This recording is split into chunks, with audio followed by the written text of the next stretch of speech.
Good morning. This is Pastor Ernie Lewis of the Blue Point Church in Sisney, Illinois, with your thoughts for Monday. I want to begin this week by looking at some Old Testament passages that remind us of how important it is to love the Lord. In Deuteronomy chapter 6, Moses speaks to the people the words of God, and he says, when you come into this new land and you receive this new promise and you meet all these new people, don't in all this excitement forget about me, who is your God. As a matter of fact, he says in Deuteronomy chapter 6 and verse 4, Hear, O Israel, the Lord our God, the Lord is one, and you shall love the Lord your God with all your heart, with all your soul, and with all your strength. This is known in Judaism as the Shema. They would oftentimes quote the Shema. They would certainly teach it to their young children. And this taught them to recite the fact that our God is one. First they say, Hear, O Israel. This was a national cry. They were asking for God's chosen people, which, by the way, are the believers today in the New Testament times, to remember their God. The Lord our God is one. Now, they were leaving Egypt, which had a God for just about everything. They worshiped the God of the sun. They worshiped the God of the harvest, the God of fertility. Everything in their lives had a different God, and they were always trying to please those different gods. God is reminding Israel, as he is reminding us today, that our God is one. He is all sufficient.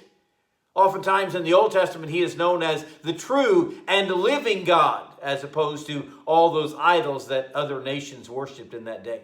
Wouldn't that make life simpler? Rather than trying to keep up with all these gods and juggle just appeasing all the gods in your life, to have the God we have, which is one. He is all we need.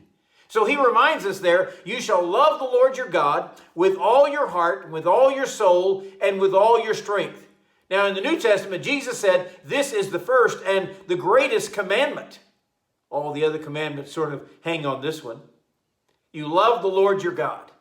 Of course, I heard Dr. Vadi Balkum say one time in a message, not one of us has ever kept this law for one day of our lives.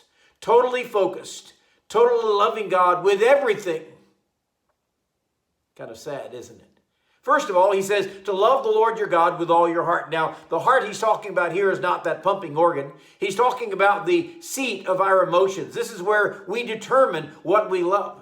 Then he tells us to love the Lord God with all our soul. Now, that is the spiritual center of a person. This is the part of a person that's going to live forever.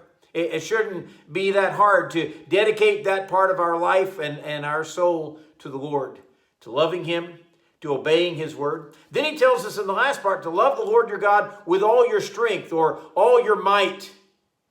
And I really think that's what it takes, isn't it? To keep this world out of our head and out of our lives, and to love the Lord, it takes a diligence, it takes a grit and work and focus to love the Lord with all your strength. Don't lose that determination. Don't lose that diligence that the Bible speaks of often, to love the Lord your God. Of course, this is not just some sort of exercise in discipline the Lord's talking about. He's talking about the feelings of our heart. He's talking about an act of the heart. If our God is one and he's all sufficient and all powerful, then we need to love the Lord our God with all our heart and all our soul and all our strength.